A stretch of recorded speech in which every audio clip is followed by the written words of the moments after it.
of ancient Israel for our times, America and the world's mom, America and the world's Yiddish shamama, and in their own words from their own website, quote unquote, provocateur, legend, domestic goddess, America's mom, #1 sitcom creator and star, Emmy Award winner, Peabody Award winner, civil rights activist, changer of American landscape, stand-up comic, writer, rabbi, troll, and podcaster, end quote. I think that's enough of introduction. And now, without further ado, I'm handing over the mic to Frank and Tzvi, Messrs. Lifshitz and Zelenko, and with us in spirit is young Jewish Jedi Master Jake, as in Jacob, Israel Pentland, Roseanne's son, and who's really stood by his mom in every sense. All these, not a fair weather friend, not a fair weather son. Kol hakavod to you, Jake, and congratulations on baby #2. Okay, Ed Sullivan up there in heaven. Did I keep it short enough? Going up to the gallery. Thank you, my dear. All right, Frank and Tzvi, it's all yours with Our Lady Roseanne. I'm going up to the gallery. Well, thank you very much. I'm going to say something really short, and then you guys could talk. Roseanne, I was just at a Lag BaOmer thing at a private party last night. Very nice thing, campfire, and I was sitting with actually a mutual friend of Frank and I. And I don't know, we're just talking about everything that's going on in Israel and everything. And I told him, I'm like, hey man, we're going on we got a thing with Roseanne tomorrow.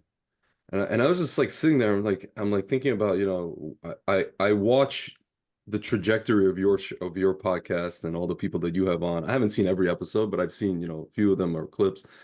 And I'm thinking to myself, like, here's this lady, like, again, she's still there. They kept trying to knock her out and knock her down. She's still there. She's still what they would classify as A-list. Not that you care, not that it even matters to you, this whole designation. Let's just say it like a label, right? For the purpose of what I'm trying to convey. And then I'm like, and then she just kind of like figured out, I mean, probably a long time ago you figured this out, but now you have it, like, you have the playbook already, how to just go, you're in the matrix, you're out of the matrix. You're in the matrix, you're out of the matrix. Here you are sitting with us, out of the matrix. You're really still in the matrix, but you're out of the matrix for sure. And I'm like, she's taking a couple hours out of her life to sit with people. Who are we really? I mean, Frank, he's got his brother. He always likes to say he's the brother of a famous guy, It's always, you always got that. It's like a funny thing we do, but like, like Frank Stallone and Charlie Murphy. Exactly, Frank Stallone, Charlie Murphy, and they're always like the funnier guys too. So Frank's like the funnier guy. But I don't know. I was just thinking how incredible that is, and I don't know. I just thought it was cool, and thank you very much. That's it. Thank you. That's all I gotta say. Sweet. Roseanne, you are our Morpheus, is what he used to say. All right, and in a way, I think so. Yeah. Yeah. All right, and just to what we were talking about earlier about little kids and what they can recognize, like your granddaughter, she thought you were going to eat, the other granddaughter. For some reason, when I was a kid, I thought Ronald Reagan was my grandfather. I knew I had 2 other grandfathers, but for some reason, I was absolutely convinced that he was my grandfather, and I suppose I wasn't a very smart child. Well, something was drawing you to him, right? Yeah. Something. Yeah. You probably saw him on TV or dreamed about him or something. Yeah, could be. Yeah. Who knows? Yeah. Maybe you'll find out someday. Maybe something will occur. I know, right? It's a weird thing. I'm wondering about that. One day. Well, I certainly, Tzvi, I try to contact you all the time because I want you to come on my podcast so I can interview you about, the whole Russia thing, your parents and their coming to America and all your point of view about Ukraine and all that stuff. But you never answer me. I answer you all the time, and please, please. I don't know, I go on the thing looking for you. I email you. I even text you. You never answer me. So I'm asking you today. I want you to do that. Please, ASAP. All right.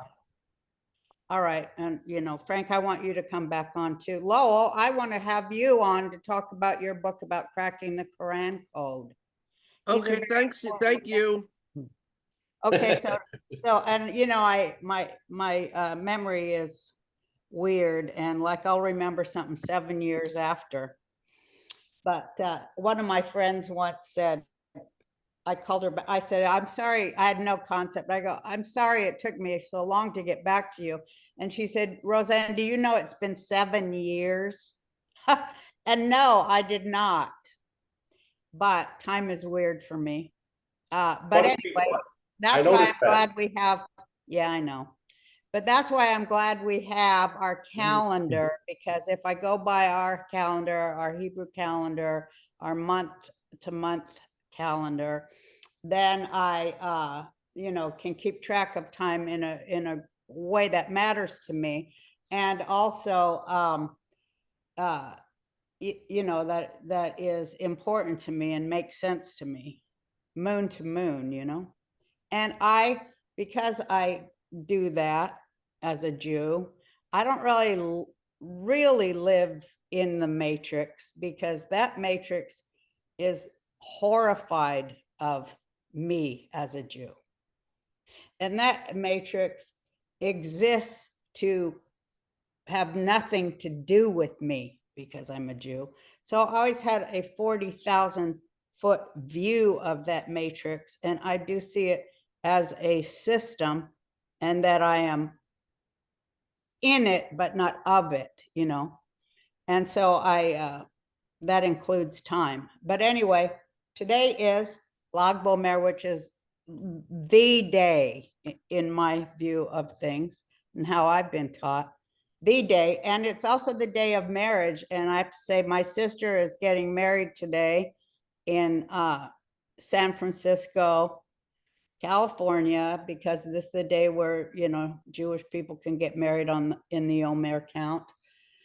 This is the 33rd day. And so mazel tov to my sister and her partner of 38 years, who've raised two extremely brilliant twin daughters who are like 21 years old now. And both are geniuses in mathematics and science at the universities they've gone to. They're a lesbian couple, which is weird to have to say, because, you know, I just think of them as two weird old Jews. But I don't know. They met at Zionist camp when they were 12. How crazy is that? That's hilarious. And they've been together ever since their lives, you know, and they're happy. And anyway, so today is her wedding, and I don't want to fly, and plus I didn't want to be around a bunch of Trump haters, you know, all those lesbians and gays up there. I didn't want to get the evil eye from them on Lag BaOmer, you know. Roseanne, So, it's ironic that, I mean, people say this all the time, but you were the one, you know, on your show that had the first, what is it, the openly gay character, and then here these people are, you know, spit roasting you, forgetting completely. Not that it's like a point of pride, but just for their purposes, it's ironic that they went after you like this, you know. and my brother's gay too. He's That's so there at the crazy. wedding with his partner of 36 years. Yeah. And so I'm like, boy, you really can't go by this stuff, because I've been married like 9 or 10 times. So you can't really go by the, you know, logic of the day, as who has the better relationships, you know. But anyway, so, but Lag BaOmer is just, I'm thinking of all that, and happy birthday, Lowell. And people were, of course, I was reading, I just want to say, it's not just a couple hours of my life. It's a long time of reading and thinking and formulating what to talk about today. And, you know, because you want to say the right words, because words are the most important thing. Words are what makes up Torah. And words are the most important thing today, because it's been so lost to us as a people what this day is about. And I think was talking to Frank during the week. On Friday, we were talking about just the restoration of our people kind of depends on the restoration of our knowledge of our history and our purpose. And so Frank had told me some stuff about Lag BaOmer that I didn't know. And I know stuff as a Kabbalist and a Jew. And a lot of Jews don't know that kind of stuff. It's deep Judaism, but Frank had found some information that I just was so excited about. I wanted right away to have Frank to talk about what we talked about, the heel. I want you to tell that, Frank. So I'm turning over to you now. I was For a not while. expecting. Okay, I'll try to do that. Before we start, I just wanted to, I noticed a couple of interesting numbers today. So, Lag BaOmer, as we know, it's the 33rd day of the Omer, right? That we count from the second day of Passover until the holiday of Shavuot, when we receive the Torah, right? So today, that's 50 days, but we're in the 33rd day of that count. It's also, if I'm not mistaken, please correct me, it's 33 weeks since October 7th. Wow. And I think Lowell is going to confirm that, but I also am I have it on good authority. It's 231 days since October 7th. 231 is also, these numbers are just amazing because that's the 231 gates. So if some of you who are familiar with Sefer Yetzirah, right, familiar with the 230, all that is basically if you take the Hebrew, the Torah alphabet of 22 letters, right, and then you begin to pair every letter with every other letter, you'll get eventually, when you finish that process, you get 231 pairs of Hebrew letters, which is the actual, you could say, the actual building blocks of creation itself. This is the system and the method that God used to create existence. He used 22 letters in 231 pairs and in multiple combinations, and used that to create I know Dr. Bregan doesn't like this, but to program reality. Okay, so I don't know. Well, in the study of the letters, it says that he settled on Tav as the letter. The letter, the last letter, Tav. Yeah. The letter that asked to be the spark, of the letters. And if you've read that about the letters, how each came to the creator and said, let me be the one that ignites. Yeah. It's so fascinating. That is one of the most, well, I mean, they're all fascinating, but boy, that one was just an incredible read. And it's been written by many authors. I think you can even get some of them on Amazon about the letters of creation. But anyway, keep going. Yeah, so many. Rabbi Ginsburg's pretty good. There's a lot of authors that it's my favorite subject. But I'll just say, on Lag BaOmer, and I'm gonna say the end part first. This is the holiday of the Zohar. This is the light that was given to the world at that time, and it's the holiday really of Rabbi Akiva, because whatever is encoded in metaphor within the Zohar was taught to Rabbi Shimon Bar Yochai in a revealed way by Rabbi Akiva. Rabbi Akiva taught the meaning, without any secrecy, without any crypticness, or without any metaphors, to all the information that's in the Zohar, and then Rabbi Shimon Bar Yochai, he encoded all of that information in the metaphors that we read when we read the Zohar. So, and the Zohar is or he decoded. He encoded. No, Well, Rabbi encoded, Akiva taught but it he open. may have decoded an encoded message of Torah. Right. I think the way it was explained to me, if I'm not the best in Hebrew, but Rabbi Akiva taught the Nimshal, and Rabbi Shimon Bar Yochai, he put it into mushal. So, which I'm sure has, for very, very, very, very good reason. Well, but it was the oral. Yeah. It is the absolutely. oral law. It is the oral law and the oral tradition too. Yes, absolutely. It's the it's really the key, the keys to creation, to creation itself. You got to be a little bit careful who you hand those keys to. You might Yes. want to, practice some caution, who you're going to give the codes to the nuclear bombs to, right? So that's why Rabbi Shimon Bar Yochai, did what he did. And it frustrates me because I'm too dumb to crack his code. You know what I mean? When you try, I was like, I don't understand this. Somebody explain it to me. But it's probably for good reason. So did you want to go back to the beginning about, the whole Well, I think that I was thinking all weeks or all weekend Shabbat when I was thinking of what you told me, and I felt like it was a really necessary piece. So yeah.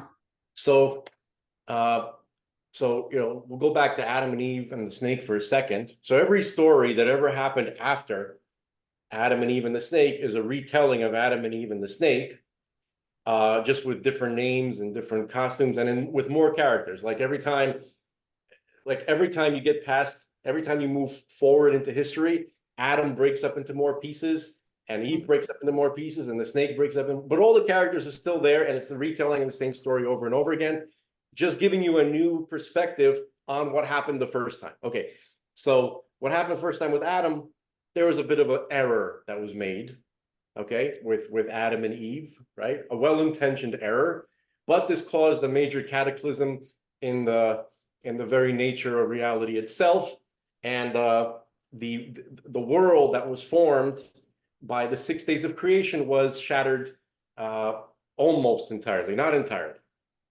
And that includes the consciousness of man itself and sentience in general. So Adam, we can look at him as like this oversoul, right? All the souls of humanity, right? Everybody who has their soul, their individual soul, is just a fractal, to use Rabbi Bach's terminology, a fractal fragment of Adam and Eve's soul. Okay. Sometimes we explain it by spelling it ATOM. Yeah, I get that. I don't believe in coincidences. I think you're right. So every soul, every one of our souls is like an atom of Adam, right? So and as we go forward in the future, there's more and more fractures. Okay.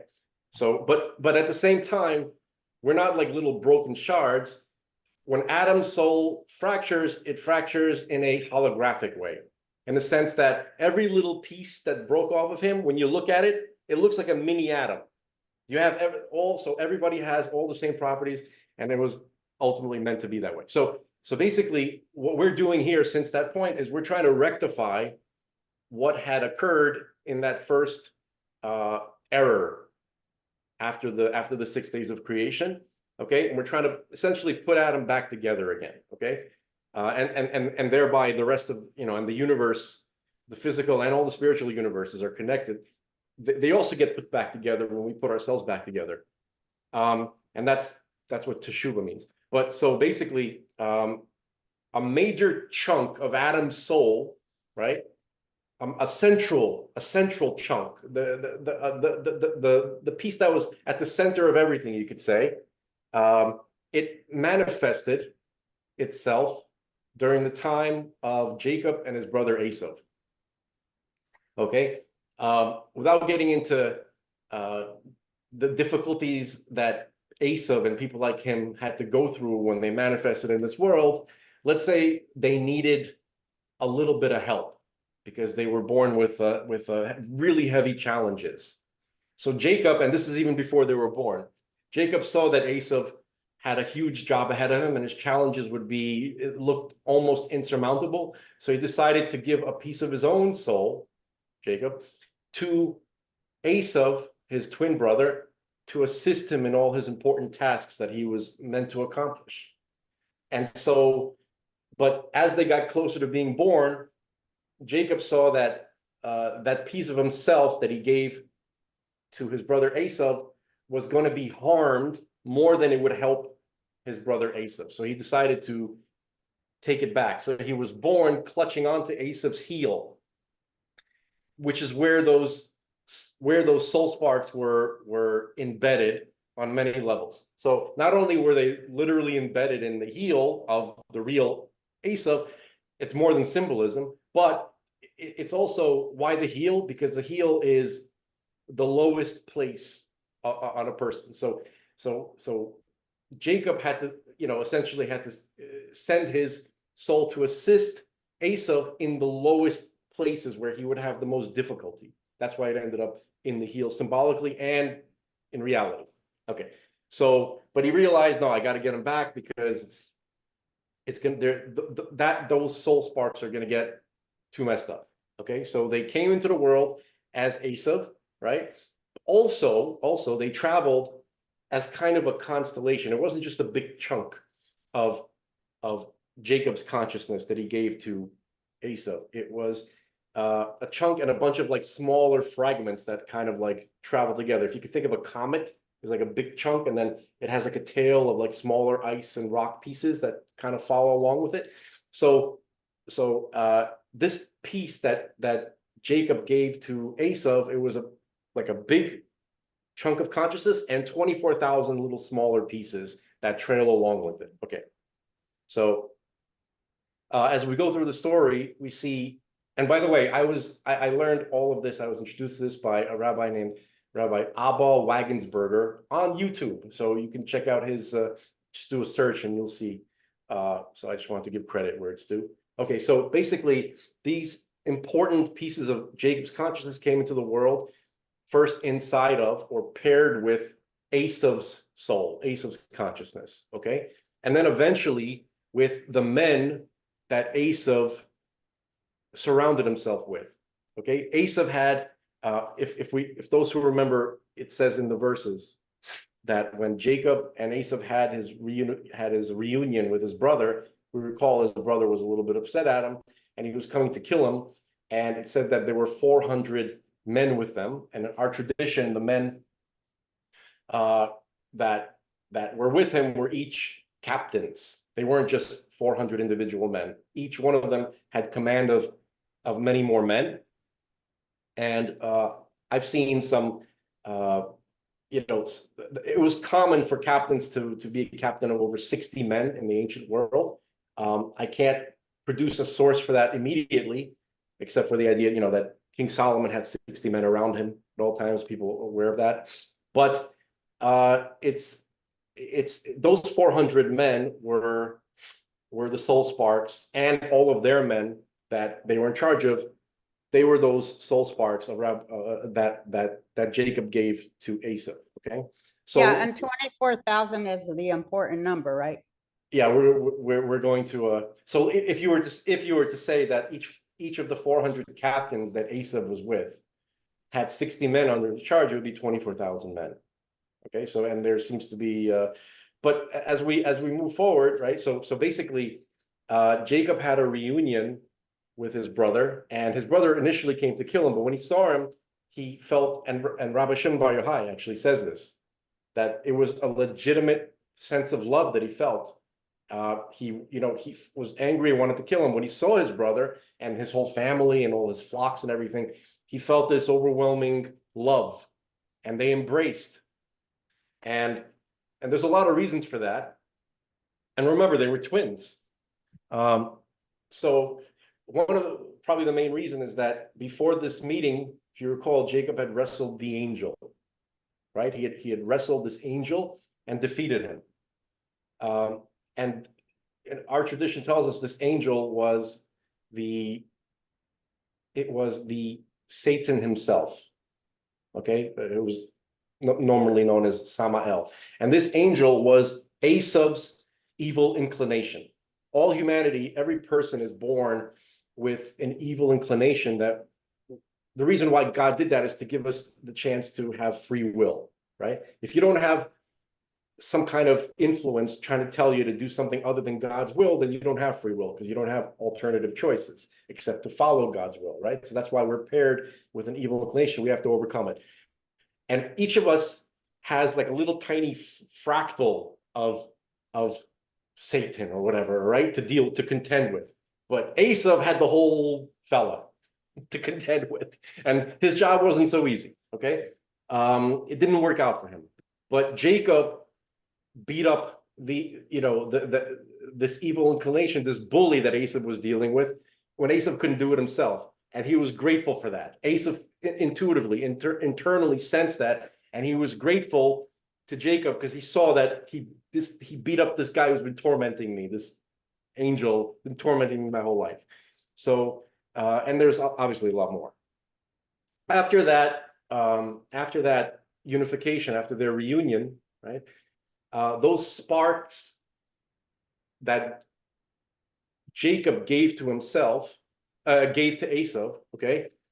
They left Esau. It's sort of like they did their job as much as they were going to do, and something about the interaction, that reunion, made them leave, right? In the sense they reached a certain level of process, like they were processed to a certain extent, and so they left. Well, and they can't exist where there is empathy, compassion, or love. they're attracted to anything of God, of Yeah. Hashem. They can't exist around it. They turn to vapor, and they go where you need the most help. You ever knew some ladies who always end up in relationships with the worst jerks ever, the lowest bums, whoever, and because they always need a project to work on, right? They need somebody to. Okay, so that's what these soul sparks are like in Jacob. Okay, once they saw that that Esau wasn't as troubled, right? So they don't need me anymore. I got to go find the next bum who's the worst person on earth, to get involved with, right? So they they found Shem ben Hamor. That's exactly the next episode in the Torah, right? And so the big chunk of Jacob's consciousness pairs with the evil soul of Shem ben Hamor, right? This rapist, right? This kidnapper and rapist of Dinah. And the smaller chunks, those 24,000 pieces that are in orbit, that constantly flow with the big piece of Jacob's consciousness, ended up with his men of the city of Shechem. Okay, so obviously, those familiar with the text know that he abducted Jacob's daughter, Dinah, right, and he abused her horribly. Okay, and which was an odd thing, by the way, because he was a Canaanite prince, and he had access to all the, all his pick of whatever he wanted. He could open up a catalog and just pick whatever Canaanite girl he wants, and they're obviously much more fun than Dinah, who's like a Beis Yaakov girl. She's walking around with her, with saying Tehillim, and if you could picture what she was like, right? I'm sure she was beautiful. Rapists like to defile innocence, so that's true. That's true. But this was a bit of a peculiar situation because he was more of a good time guy, and yet when he saw her, he was attracted to her, and he himself didn't even really understand what it was. You know what I mean? But he couldn't even see what she looked like. She was all covered. She was wearing modest clothing, but he used 3 terms of affection for her, right? Ahava. He used the word that's derived from ahava, which is love. He used the word, and this is in the text. He used the word chafitza, right, which means desire, but a positive type of desire. And he used the word devika, which means to cleave, to connect to, right? And these are all generally used in the positive sense. And it was very odd that he used those. Not by rapists. Well, right. No, I'm saying it's usually not used in the term, like there's different words. When a rapist wants to, show his affection, usually in the Hebrew scripture, they use completely different words. The words that he used were almost always used in a positive context. And that's why this is peculiar. It's an anomaly in the Well, text. I think it pretty well describes how some people that are rapists think, and they do. Well, They yeah, confuse love with, but God is not harm. right. But God is And he not. was an evil man, so it's telling us how he thought. It's the words that were used, right? Even if he thought that what he was doing was justified or positive, the fact that those words were used, right? God doesn't show us what happened through the perspective of the characters. He showed us what happened in reality, right? So he's not taking us to the mind of Shechem and saying how he justified it. Whenever you see something written in the Hebrew scripture, the words that are used by God are very, very specific, where they're showing you it doesn't matter what this guy thought or what his intention were, here's what it was. And there's a lot of examples of that. So the reason that's given for why these particular words were used, that they came out of Shechem ben Hamor, this lowlife's mouth, was because the influence of that piece of Jacob's consciousness that attached to him kind of affected him some warped way. That it got through. It's evidence of the existence of that piece of Jacob's consciousness.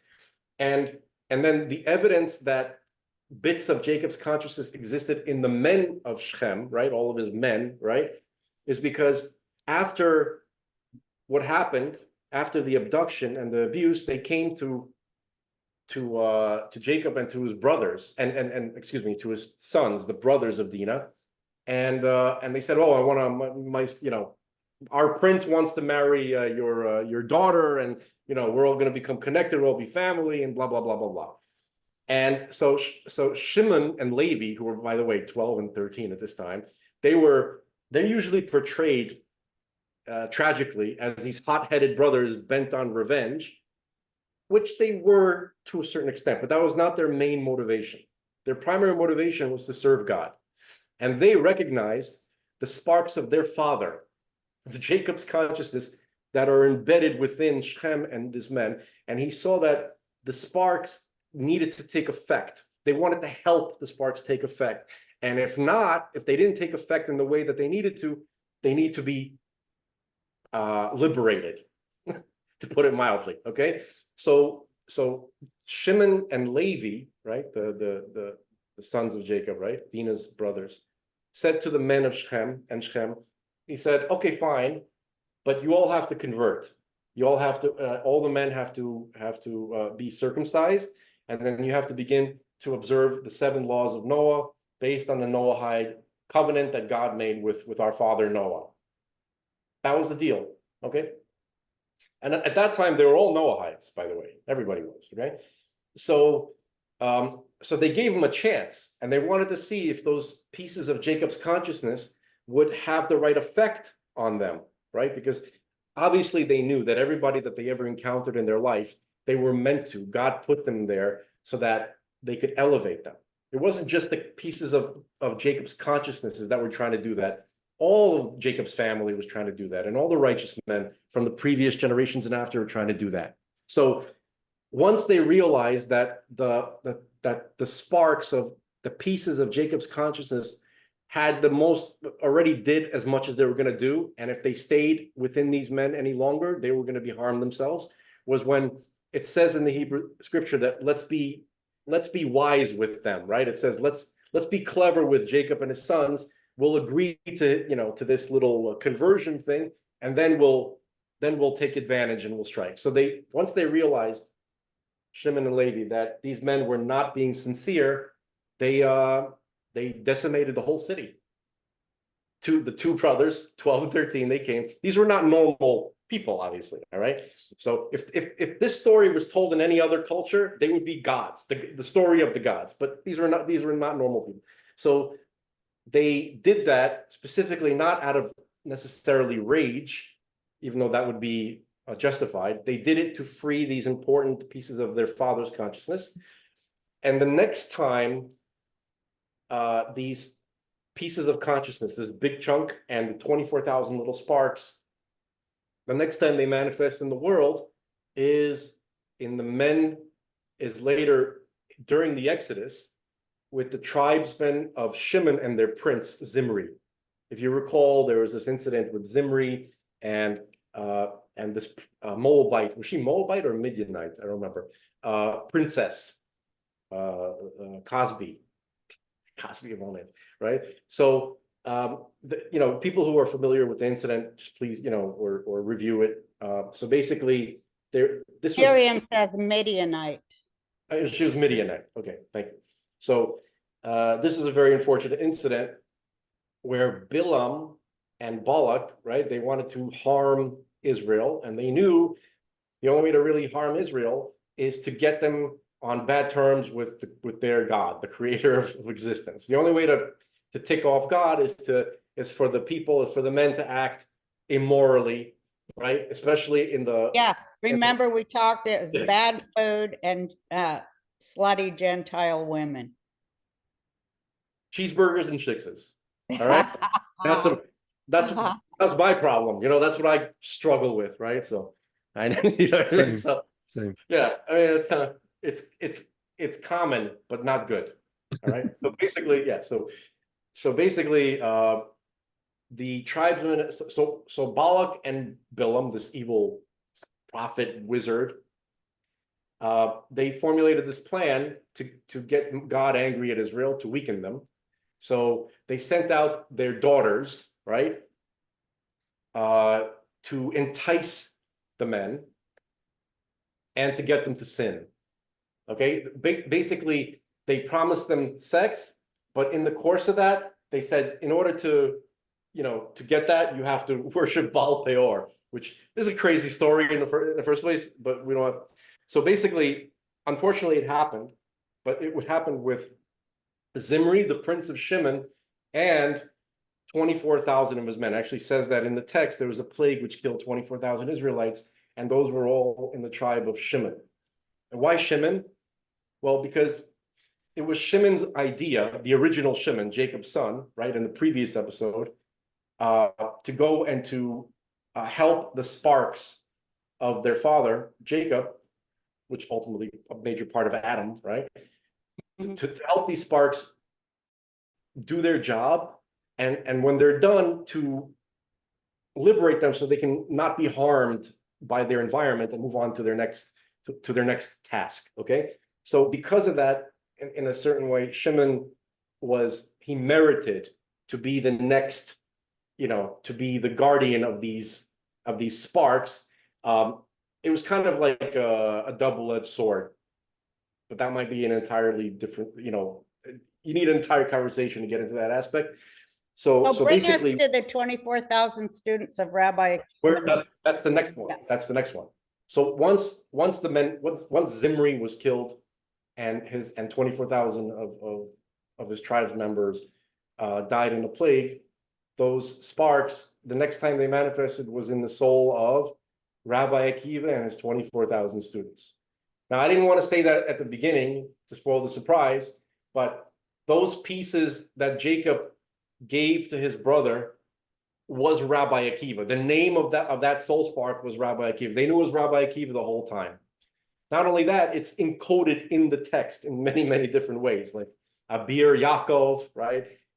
Rabbi Akiva, and many, many other places. And so we can get into that maybe like another time. We would look at the texts so I can show you how it's literally there in many places. Okay, so it's Rabbi Akiva and his 24,000 students, and this is getting to the point of Lag BaOmer. Right. So Rabbi Akiva, he had, as we know, 24,000 students, and then he also had an incredible, interesting life which paralleled Yaakov himself. Think about it. He was a shepherd. Rabbi Akiva was a shepherd. So was Jacob. He shepherded his father-in-law's flocks, right? They both did. They both had two wives, right? Even Rabbi Akiva, he was married to a woman named Rachel, essentially, okay? And so there's a lot more parallels. One thing I didn't tell you, by the way, Roseanne, is that there's a famous saying of Rabbi Akiva, because he became religious when he was like 40, or he got more into it, let's put it that way. He himself was a Baal Tshuva, right? When he was after the age of 40. and he went to yeshiva and he started studying. But before that, he really kind of despised Torah scholars. He said, if I were to see a Torah scholar, I'd want to bite them like a donkey, like a chamor, right? Because he's remembering, essentially, that's a clue to the fact that he was remembering himself as the son of Hamor when he was Shechem, if you recall, right? Shechem ben Hamor, right? So, and he was talking about a time before his consciousness was processed enough to fully express itself as Rabbi Akiva. So, so what happened was Rabbi Akiva and his 24,000 students, they came to do the final rectification for this central piece of Adam's soul, which was essentially needed to be rectified because of what happened in the first story that we read about in the Torah. Okay, and so when Rabbi Akiva died, right, his last words were Shema Yisrael Hashem Elokeinu Hashem Echad, and he drew out the word Echad, right, which means one, right, and he expired at the last sound of the Dalet, right, and Echad also happens to be an acronym for the three terms of affection that Shem showed to or expressed about Dinah, okay, which is Ahava, Chafitza, and Devika. So that is a clue that when he expired, that was a rectification of that horrible deed that had occurred. Like he had completed his tshuva for that.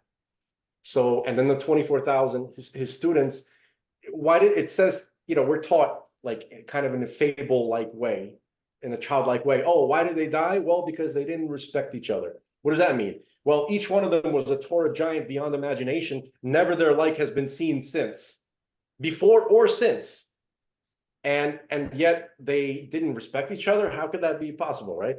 Because every yeshiva student today knows that you got to stand up for a Torah scholar, right? Or anybody, a senior person or a Torah scholar. You have to rise and show respect. And they didn't know that. These are the Torah giants. Okay, so what happened was they respected each other and they loved each other and they recognized each other, the students of Rabbi Akiva. Problem is, they couldn't shake the disgust they had with themselves because they fully remembered what they did when they were the tribesmen of Shimon in the previous incarnation. They just couldn't shake it. They were so disgusted with themselves. And like even God's like, hey, I forgave you. You can't forgive yourself. You're more religious than me. That's my kiddush on that, right? So that caused their death. And so here's the main question: why are we celebrating this? Well, like this should be like Tisha B'Av, right? We should have like 5 days of fasting to commemorate this nightmare when the Torah disappeared from the world, right? When the greatest Torah we ever had just vanished. So how could it possibly be that we celebrate this day? Well, we're celebrating this day and because they finally reached their full rectification. They did not, whatever work that these particular pieces of consciousness of Adam, right, through Jacob, whatever they needed to do in this world, which was central to the rectification in general, they completed the first major rectification of human consciousness and sentience in the universe. And the result of that, what was left behind for us? The Zohar. Right. Okay. And that's why we celebrate. That's why Lag BaOmer is it's such a day of joy. And until I learned this, it never really occurred to me that it's a week, without this particular information, like how could you celebrate this day? Like it doesn't make any sense. Frank, well, a lot of the things that you have said, I didn't know. Isn't that funny? I hadn't heard. I didn't learn. It's great to learn and continue to learn and always, hear other people. Like whenever I talk with other people about Judaism, I'm learning something new all the time. It's never a conversation goes by where I didn't learn something I didn't know, which is so great. But that's why Torah is a living thing that constantly desires to live in us and grows in us every time we hear anything about it. I think we wanted to say, like, for people who don't know, I want to say also, well, this is also the birthday of Rabbi Shimon Bar Yochai, and it's also the day he decided to leave the world, so that when we, you know, celebrate this day for those reasons, we are connected to why did he decide to leave on this day? Why did he decide to leave on Lag BaOmer? I like to involve everybody in this. What I like to hear what other people have been taught or learned about. Why did Rabbi Shimon decide to leave on the 33rd day of the Omer? Does anybody have anything to tell us about that? Anybody? Everyone can unmute. Go right ahead.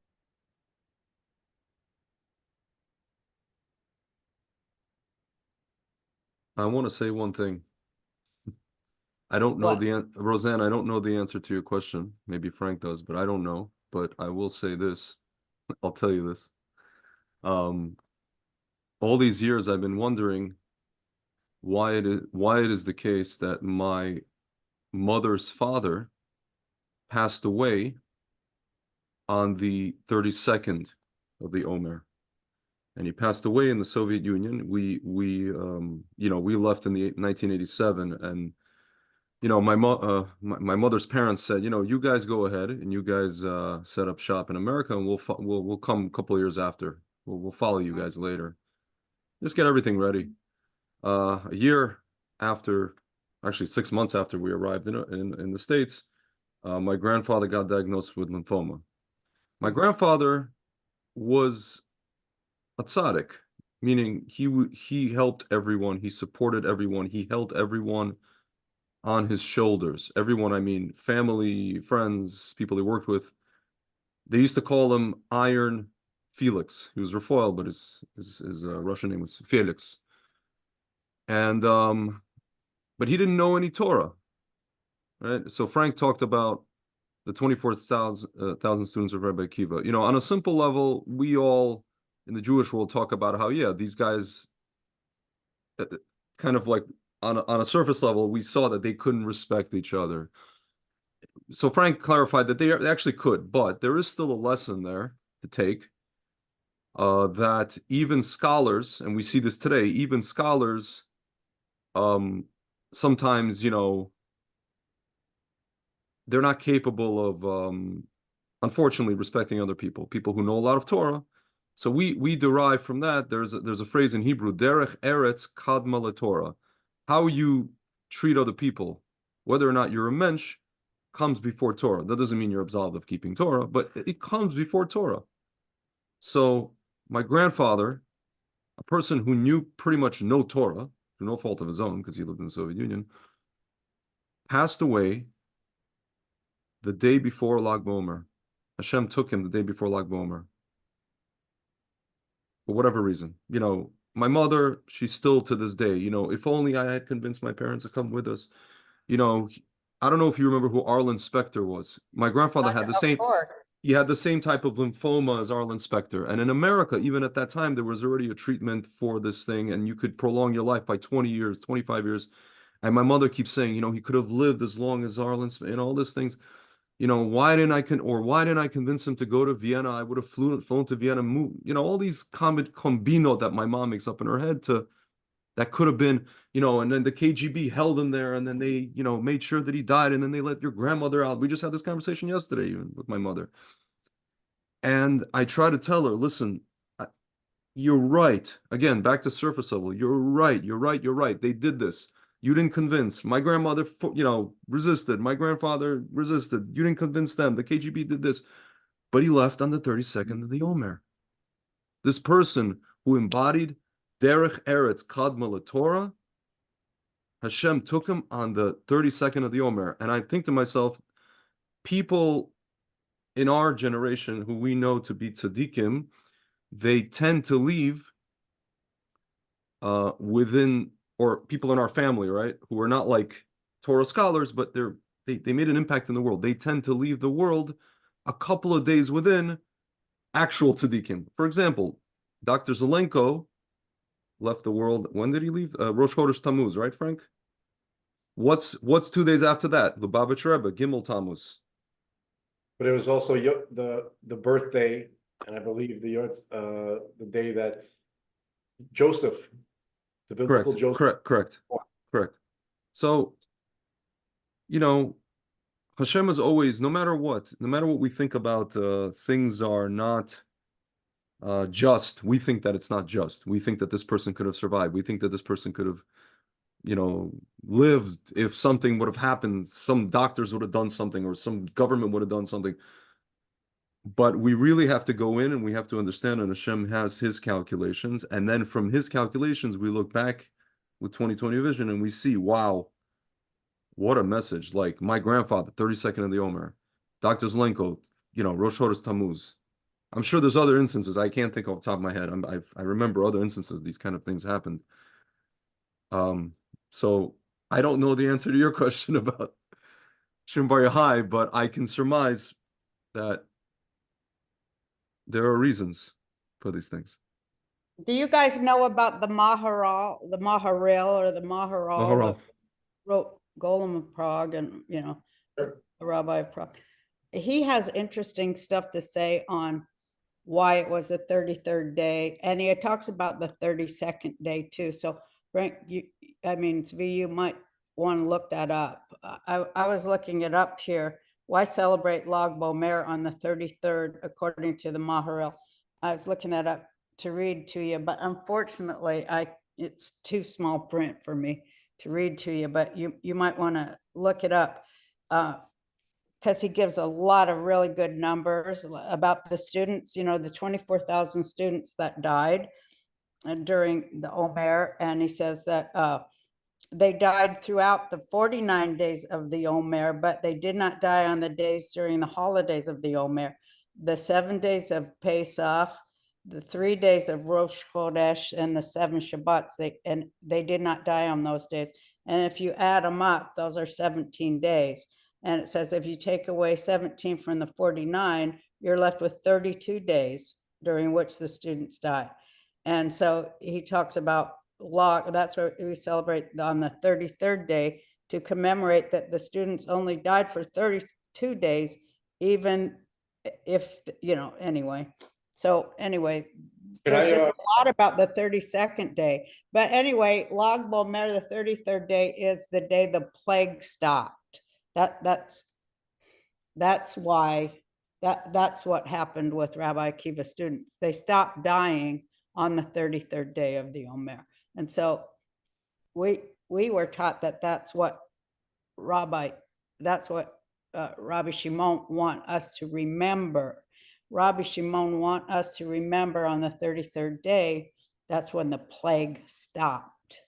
Because why did it stop? Because that day is, a really big day. And I think what the Maharal talks about, the Omer and the 33 days, ties into a lot of stuff that feeds into that, like everything always is, these little streams that feed into a large river that makes up our tradition. But so that's what we were taught, that he died so that we always remember that's the day that God gave us were plagues, the plague of the 24,000 thing, the sparks, whatever you want to call them. The plague stopped and the students stopped dying. So that's the great day of Lag BaOmer. And it's also very connected to our history, because there's two things. There's two big streams in the river. I should have said tributaries into streams into river, however it goes. But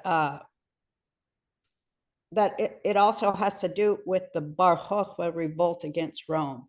We have our tradition in our Torah stories and all of our writings, our holy books, but there's also our actual physical history, which has to do with Malchut, which is this kingdom that we live in, this earth that we live upon, where, the presence of God, exists, right? So we have our our Jewish history, which also feeds into Torah. And Torah is so much the background of our Jewish history. And that brings us to the Bar Kochba Revolt, because that's why on Lag BaOmer we have the bonfires. And the bonfires are to commemorate our history as Jews, where we won against the Roman Empire. The Bar Kochba Revolt, we had bows and arrows and bonfires, and we defeated the mightiest nation in the whole history of the world at that point. That's also Lag BaOmer. And they have tried to scrub our history.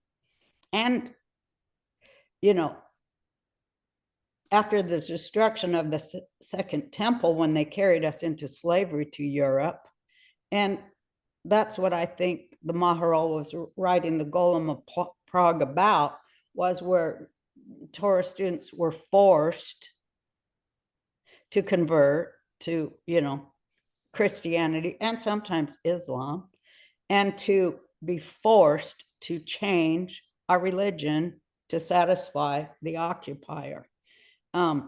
In Europe and the Levant and the Middle East, where we lived for all these thousands of years, where we came from, where our stories come from, where the stories about our land originate, where our land still exists, where Malchut, our land, exists, the actual reality of the world we live in, not just these stories, but the actual foundation of the world that we live in as Jews and our history in it.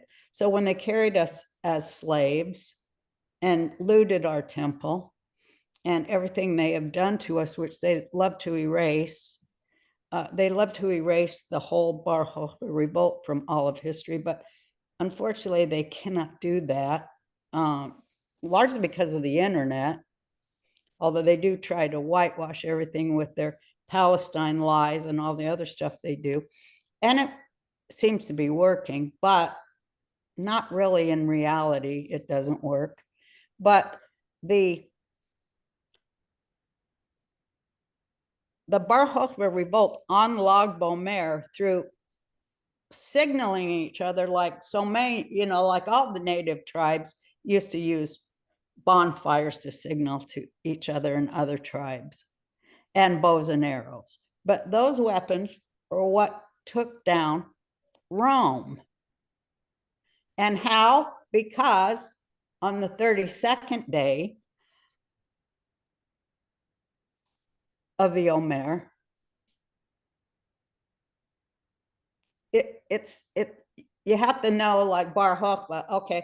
Well, what they did was in the defiling of the temple, way back where we get Hanukkah and all that, they, on the 33rd day, they killed the high priest with their bows and arrows just before he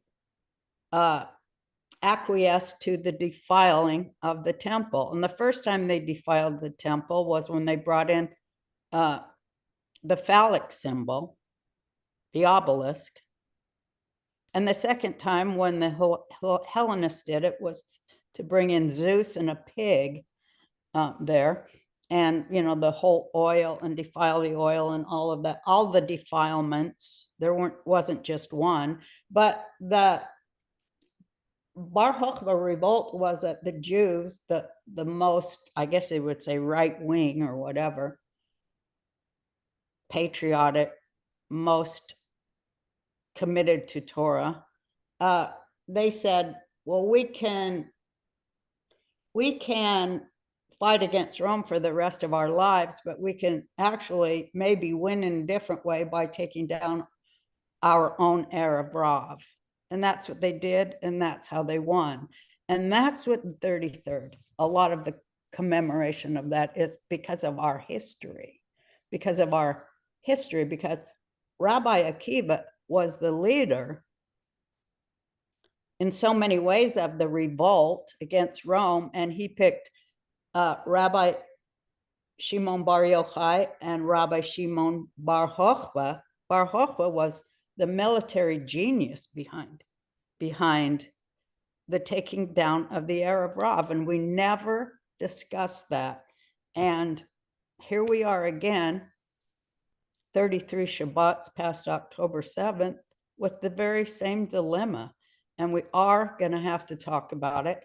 And I think that October 7th, when we talked last time, I said, I think a whole new Jew was created or born or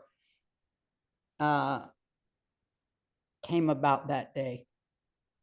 And I see evidence of it everywhere. And that's like when you saw in London, all the Jews, and not all, but I mean in this small town in London, that was being overrun with the Intifada there, and the Jews and the Londoners just simply stood up and chased them out and demanded that the police remove them because they were protesting in front of, they were defiling Jewish memory, right in the public sphere there where Jews were. And something very different is happening, and to us in our soul. And Frank, you also said that the third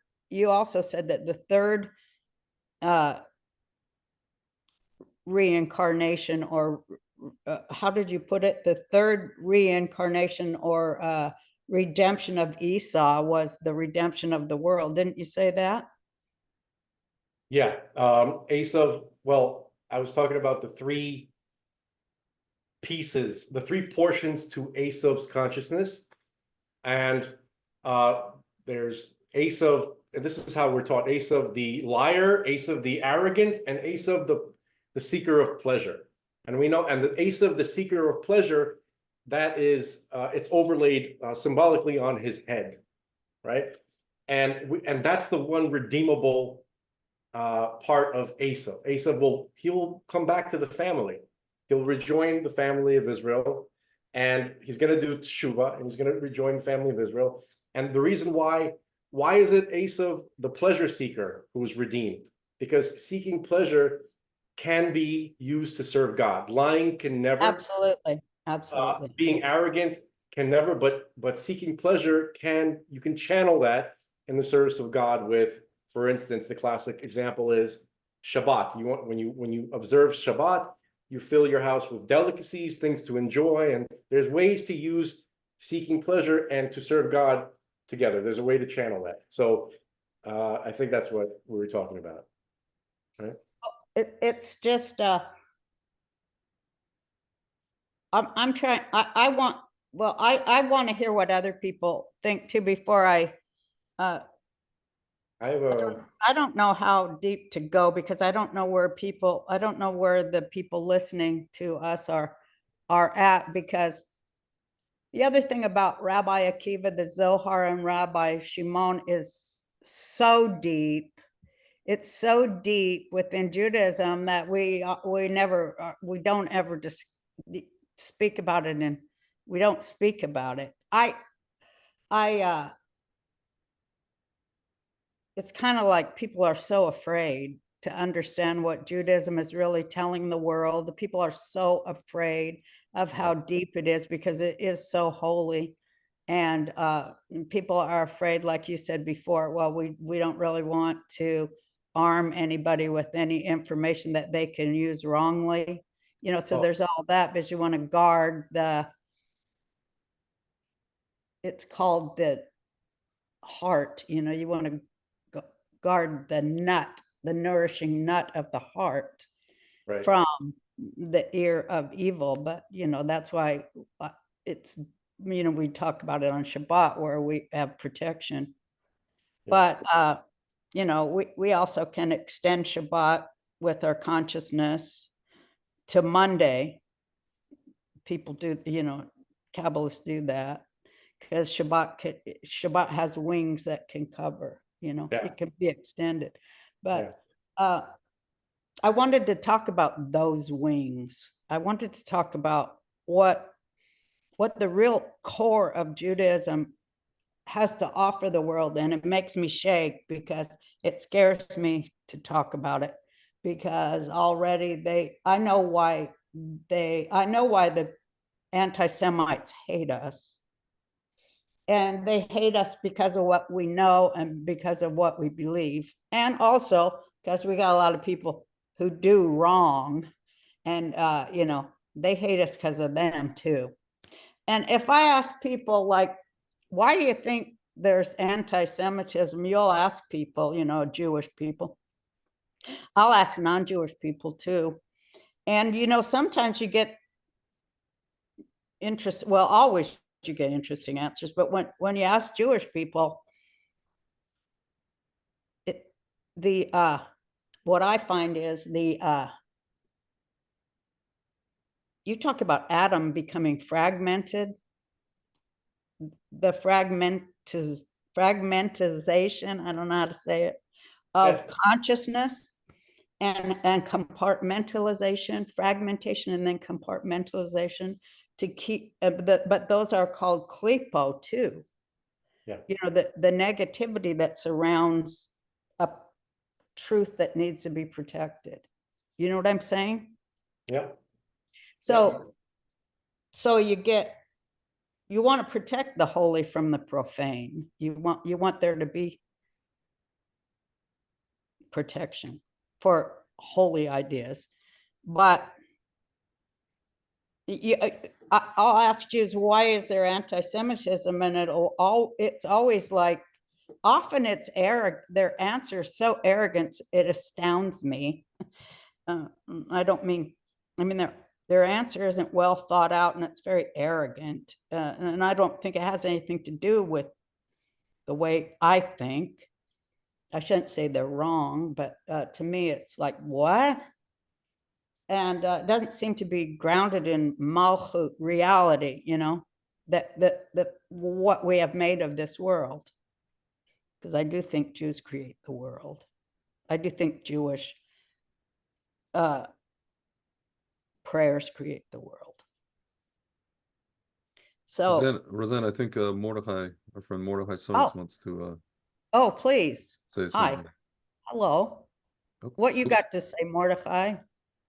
I think I just Unmute. There we are. Am I unmuted? There we are. Yes. Nice to meet you. Well, it's a very fascinating discussion. You were asking about where anti-Semitism comes from. I think that anybody who's been in therapy knows that if you show up and you ask, why doesn't anybody like me? Why is everyone beating on me? There's only one really useful answer. There can be all kinds of answers, but the only useful answer to me is what I myself am contributing to this situation. The Jews have an awesome, as you've said, have an awesome responsibility in this world. It says that hatred came down to the world when the Torah was given on Sinai, and the word Sinai is related to the word hatred, Sina.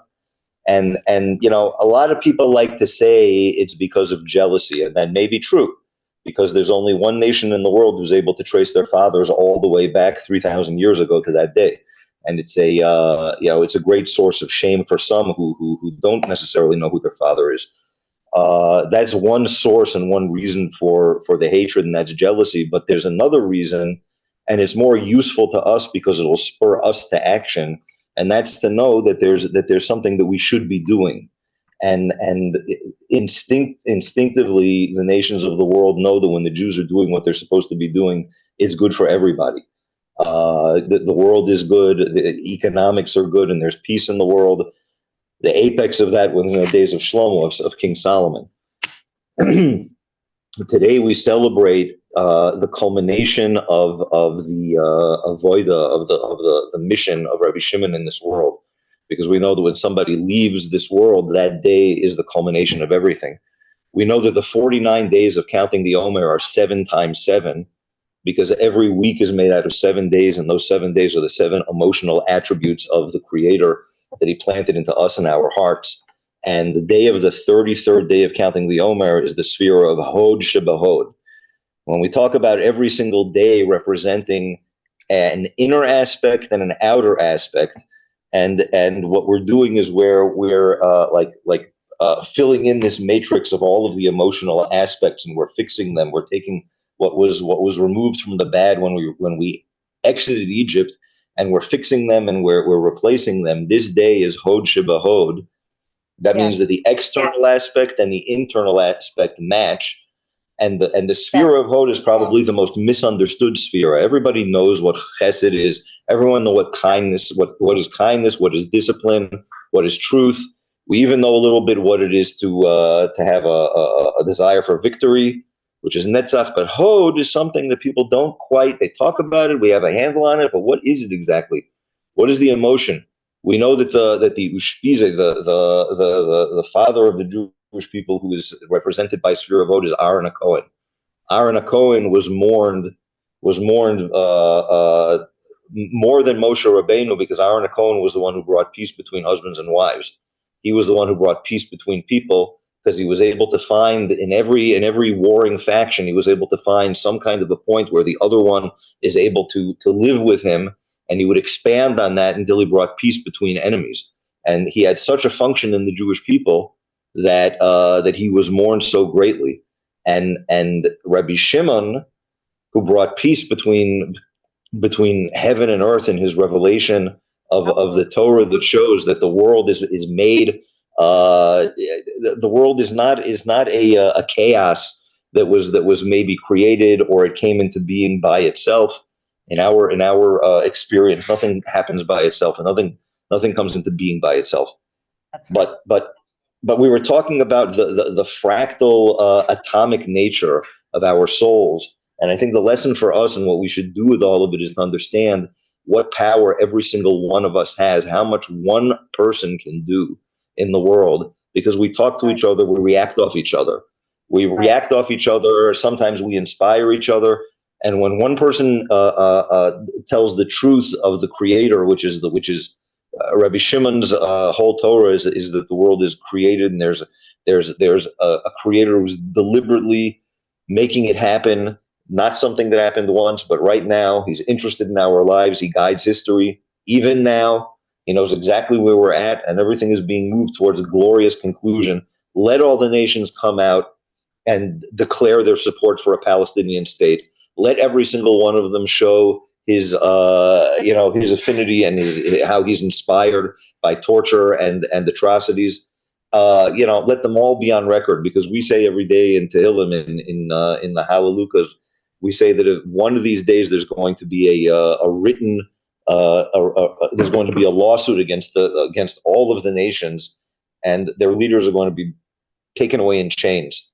I think that what we should do is establish an office of lawyers who should start working on it already right now, and from the beginning of creation and all of the pogroms and all of the times that we were kicked out and everything that happened, we need somebody to work on that. But I think that the anti-Semitism comes from them seeing us not being what we should be, and we should look in the book of the Zohar, and it can help us to have the faith to move forward.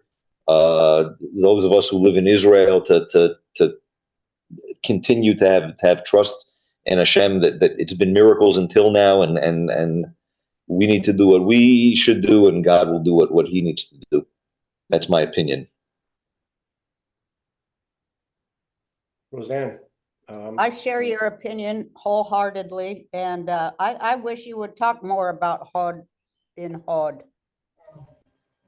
Hod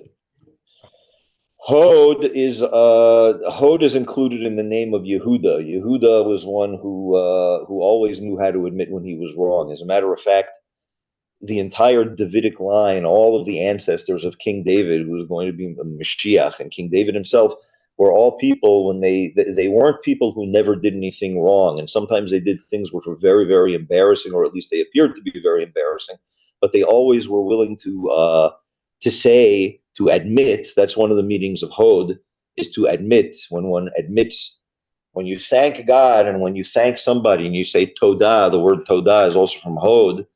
So you're admitting that the person did something for you, and when you admit, so then you have thanks. What's worse than somebody that you do a favor for them, and they not only don't don't acknowledge the favor, but they go and they kick you afterwards, or, you know, Yeah. they make you say no good deed goes unpunished, right? You heard that one? Right.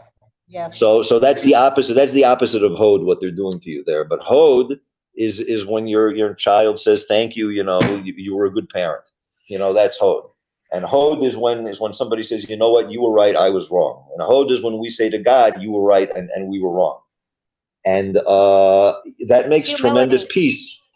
It Yes. is humility and repentance, right? It's the ability to access humility. And that's very hard. That's what we have on this day. Roseanne, I It's don't know a how great opening in the universe this day, a great opening and we should all be praying that we should ask God that he will allow his intelligence to descend here to Malchut, that he will allow and send us his intelligence to descend upon us so that we can affect peace, justice, and beauty in this sphere called reality, this world that we And live in. truth. Because we have the power because of Zohar and Rabbi Shimona and Rabbi Akiva and all of our teachings right there at our fingertips and our eyes to access all of it and to bring it. And that's why we've been chased out. That's why we've been run out, so that we don't do that, because our enemy is, our enemy is not just in the world and of the world, but it is in us too. It's our own evil inclination that chases us around, like we're talking about the 24,000 sparks that chase us around, the evil side of all of it. It's in us. And our task is to master it and kick it the hell out. And we keep on forgetting that, we keep on forgetting that it's the internal work that we do. The reason we were given Torah, the reason we were given the archetype in order to grow and master our own emotions and our own, Fear, our own fear. Our own inner weakness. Yeah. So that we affect and create a better world for everybody. That's our task. When they say chosen, the other day it occurred to me, it's chosen to witness and survive it. That's what we are. Witness and survive the worst. And yeah, actually, because of Torah, to do something about it. And I think that October 7th created that in us. It awakened that in us, that, hey, we are who we say we are. I really think that that's huge. And I really think that part of that remembering, because they dismember our history and our memory, but to remember what was dismembered is our task. And we can't do that without the Zohar. We cannot do it without, because we cannot do it without Rabbi Shimon, why he learned what he learned and why he sat in 2 caves to bring it here, to write down the oral, what we got on Sinai, so that we would know what the key really is. And the key is very, very deep. And I don't think there are very many Jews who know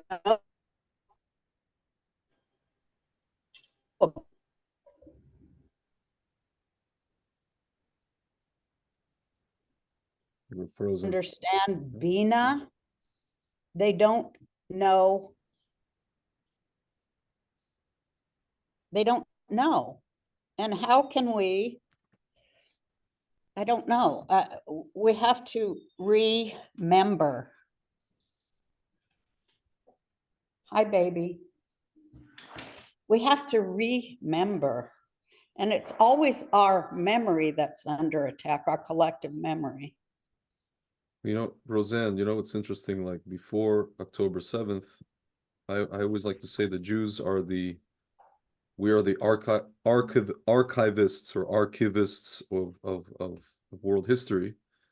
Right. And but it seems like before October 7th, the only thing that we could remember, you know, if you ask the Jews on the Pew survey, what's the number one thing that they associate with Judaism? Remembering the Holocaust, right? Yeah. As if there were no other things that happened to us prior to that. So now October 7th happens, and all of a sudden now we're remembering. We're remembering Farhud, Hebron, Spain. You know, Spain is now forcing us to remember what they did because they're now doing the stuff with recognizing Palestine. Well, Germany also, we never forget those guys. All these people are like coming out, you know, in their typical garb. Hey, remember us? Remember that stuff? Oh, we're still on that stuff, man. You know, the UN come, and we're like, whoa, we thought these guys were normal. Yeah. We thought we were normal. We thought we were normal. Yeah, we're not normal either. But at Yeah. least, you know, now we're like, hello, back to square one, as it were. But Well, it's like, what yeah. is square one? We don't even know that. Yeah. And the Jewish state, it stands in the way of that in so many ways. You know, it wants to be, does it want to be secular? Does it want to be a Jewish? I mean, we're in a civil war. We Roseanne, are. And you see these young Jewish people standing saying free Palestine. I mean, on the campuses, we're in a civil war. And have we always been in that civil war? It seems to be that we always have been.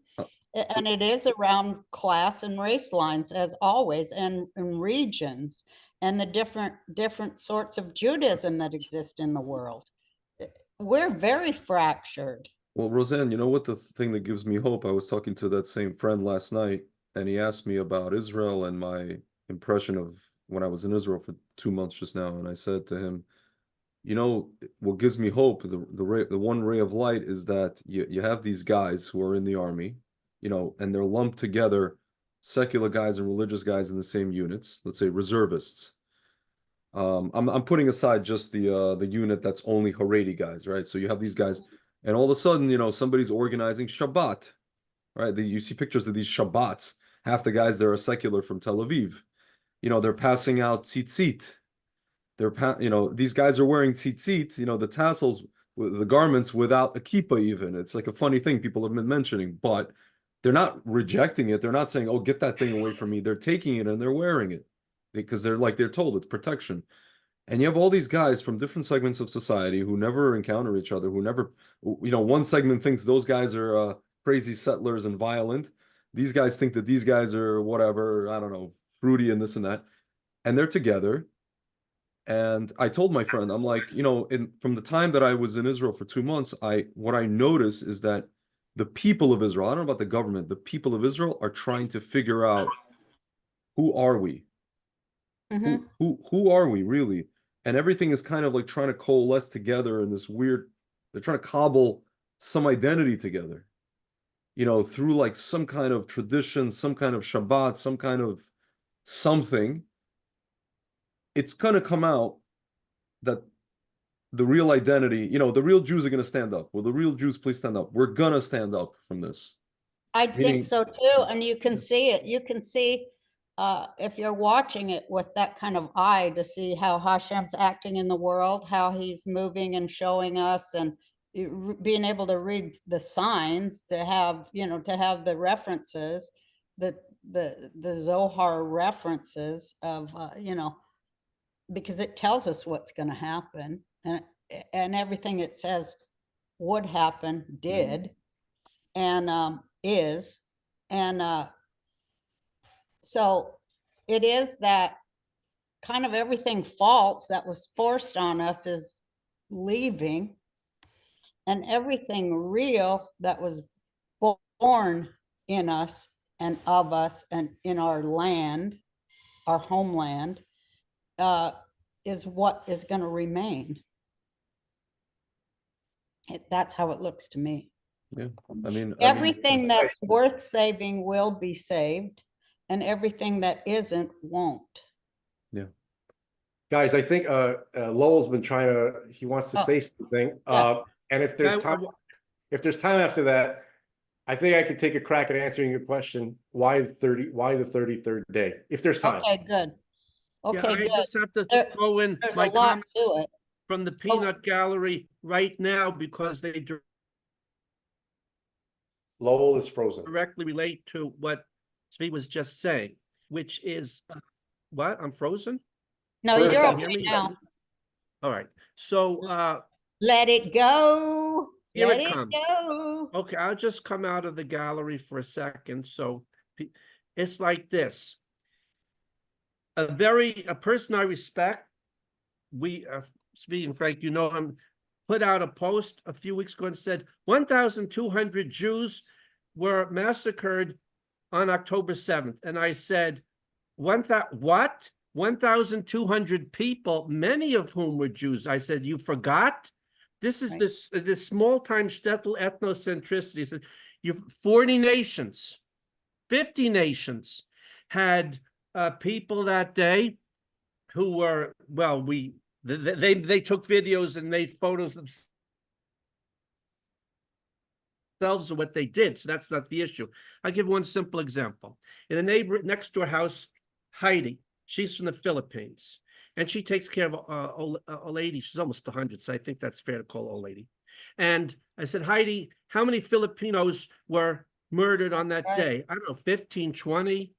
I said, and what happened afterwards? How many Filipinos? There's about 30,000. I said, did people go home to the Philippines? She said, no. I said, what about work situations? Well, since most of them take care of old people and sick people and they have more work than ever, that's not an issue. Then I said, okay, what about Philippine boys or girls in the Israeli army? Said, well, a lot of us have been here a long time. If you're born in Israel, you're an Israeli citizen. And if you're a citizen, you go into the army. So we have Philippine boys and girls in the army. And in the border police and the army on that day, who fought and died, you had Arab Christians and Muslims, Druze, Bedouins, people from all sorts of backgrounds. All you have to do is look, the Shinlung from northern Burma. You look at the people here in uniform, it's like looking at the Museum of Natural History. You see these faces from all over the world coming together. Well, that's what I said. What was shocking to me when I first came to Israel to see a fully integrated place, which I have seen nowhere else on earth. It's Israel's the size of New Jersey. It has the population density of Singapore. And it's astonishing. I mean, a person can choose, I want to just live in my own little community, but it's really very international. All you have to do is look at the faces. And on that day, you had, what is it? There was, I want to go back to what you have to say, because otherwise I get into Asperger monologue and we'll finish next week on Rosh Chodesh of the next month. We all know, everybody knows who wants to know it, that was all allowed to happen. It wasn't the Keystone Cops, a series of coincidences. One of the people participating in this session is a professional statistician, and we've discussed this. One coincidence, fine. Two coincidences, three is a crowd. That's too many coincidences. That was allowed to happen. Anyone knows that who wants to know that.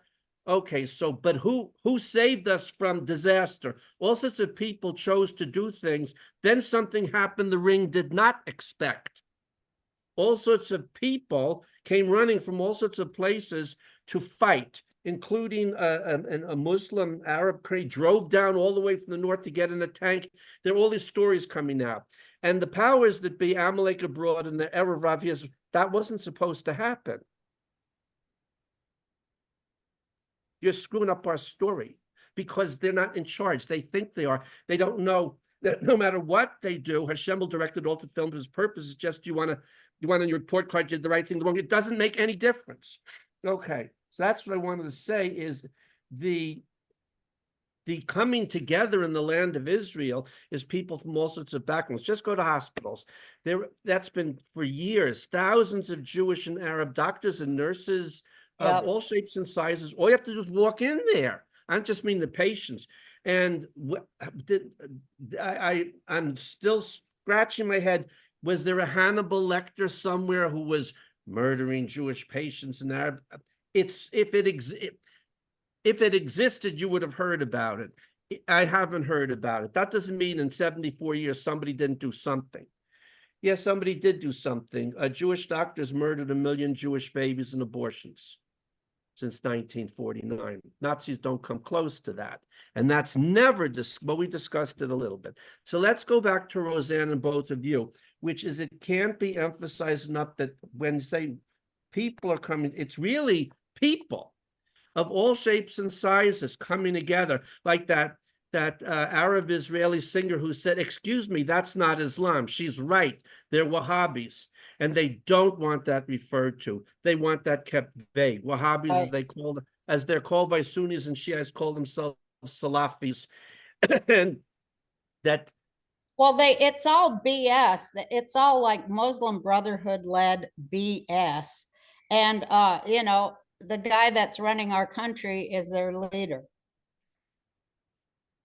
Let me go back to the gallery. I just wanted to focus on the point of that it's really a multi-ethnic, multi-religious country. It's astonishing the extent to which people are really coming together. You know, Toys R Us. We're standing with the Godland-torn people of Israel, or we're not. In all shapes and sizes, people are making those choices all over the world. And all the masks are coming off. You can't fake it anymore. But the thing is, that I think that I want to say that if you have the eyes to see it, Mordecai said it too, they are unmasking themselves in front of us. And that can only be, only Hashem can do that. They are unmasking themselves right in front of us, and they're proud to do it in their arrogance. And you know, Zohar tells us that arrogance and ignorance are the very same thing. One never exists without the other. And they're two sides of the same coin, but they always undo the person that holds them. So we don't need to get involved. We just need to witness it, because it's there for us to see so that we can learn and grow. Us, you know, I want to go back up to the gallery. Anybody who has a soul needs to witness it. First of all, you can't see it unless your soul is alive. But if you do see it, that's to teach you how to go deeper and fix yourself, even on, you know, all 10 levels that you need to fix yourself on. Your arrogance, your ignorance, your fear, you know, all these things, so you can go to the nourishing nut of the heart, Bina.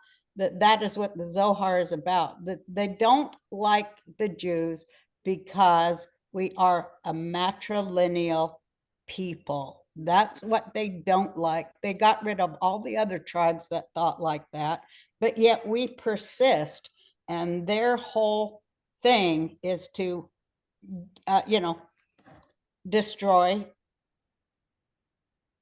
the woman, the mother, the presence of God, the soul, you know, the Shekhinah.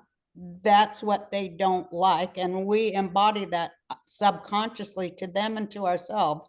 And we're so ashamed that we hide our light.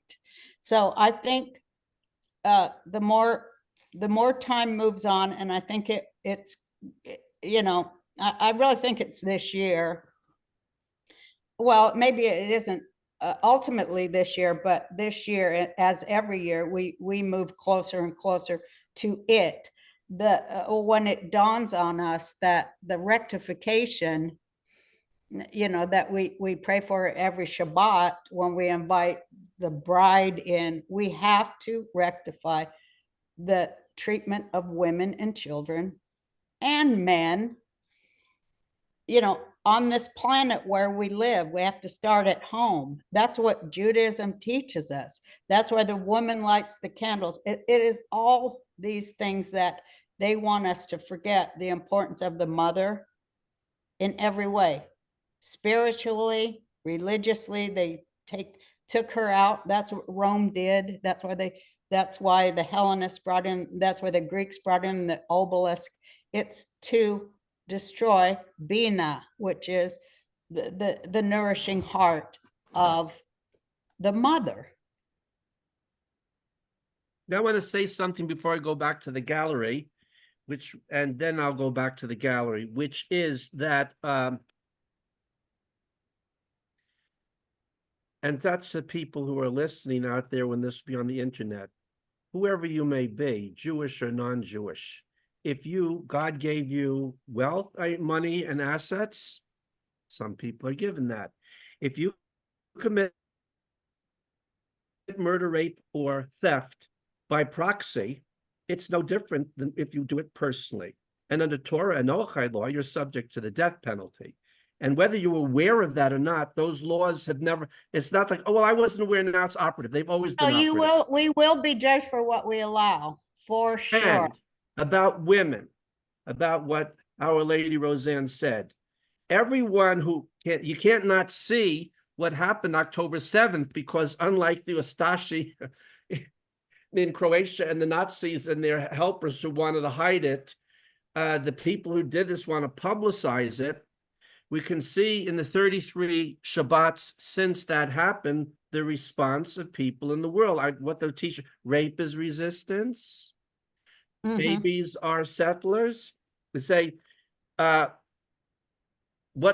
after the women. They always want to go after the women, as they are moved to a frenzy as at the purity of the soul of ladies and baby ladies, babies in general, they don't even hide it.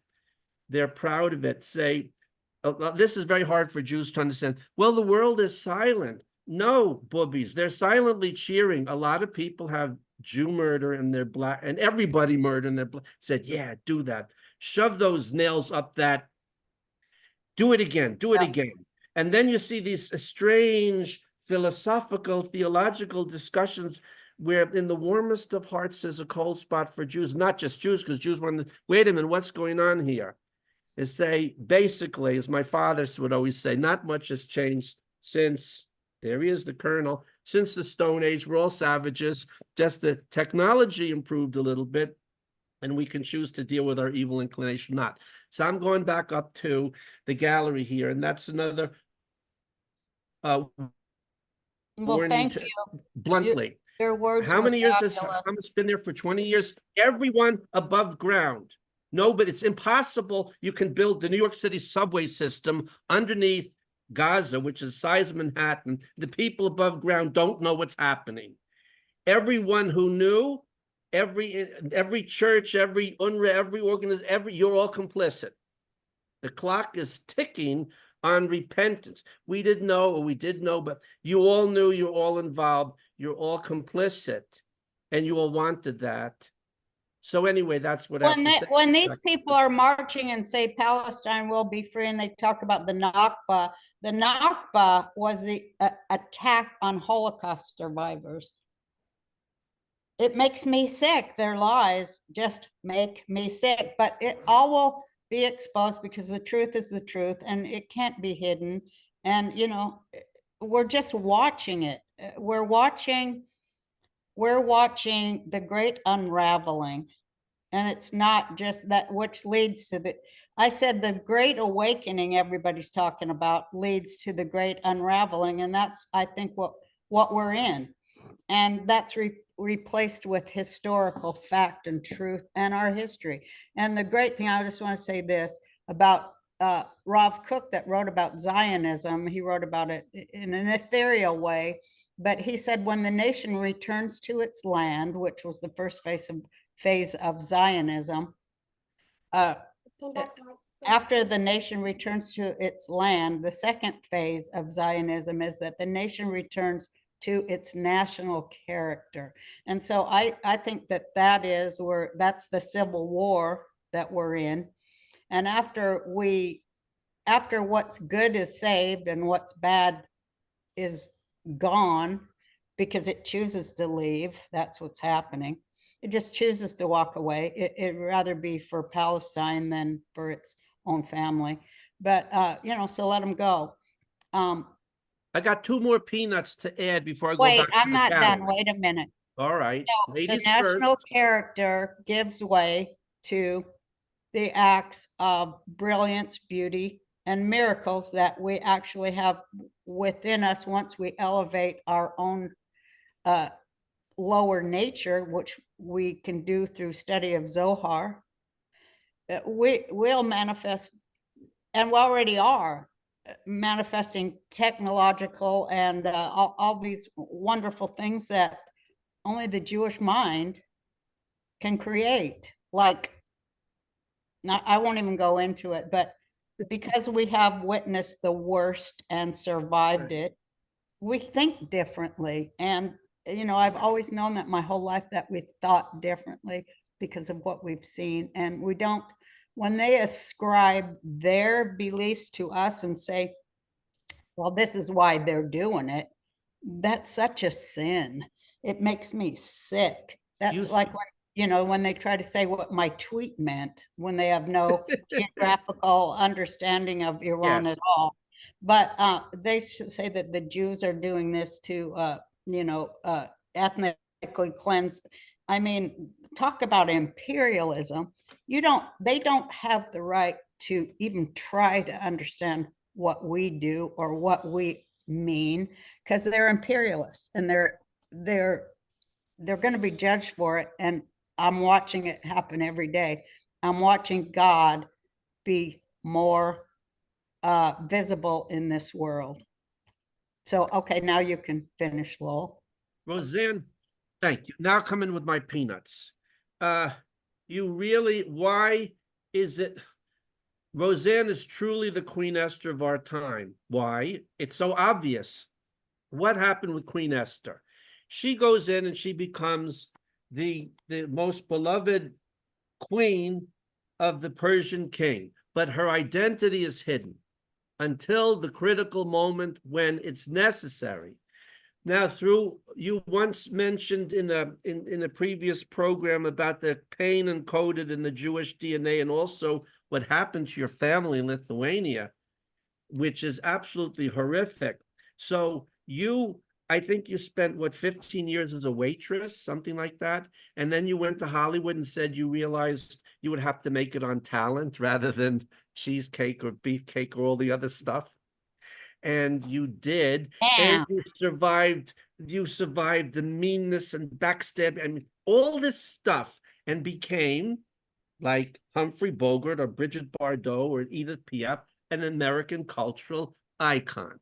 And at that point, all these people, that's my mom, that's my grandma, she's Jewish. There's a wonderful scene with Louis de Funès in Rabbi Jacob, where he's sitting and arguing with his wife in the car. It's a wonderful movie. She's saying, Victor, you're with another woman. No, I'm not. And then all of a sudden he stops all that. He sort of curls up with the phone, nothing like good gossip, and says, Germain, Solomon's Juif. Solomon's Juif? Solomon's Jewish?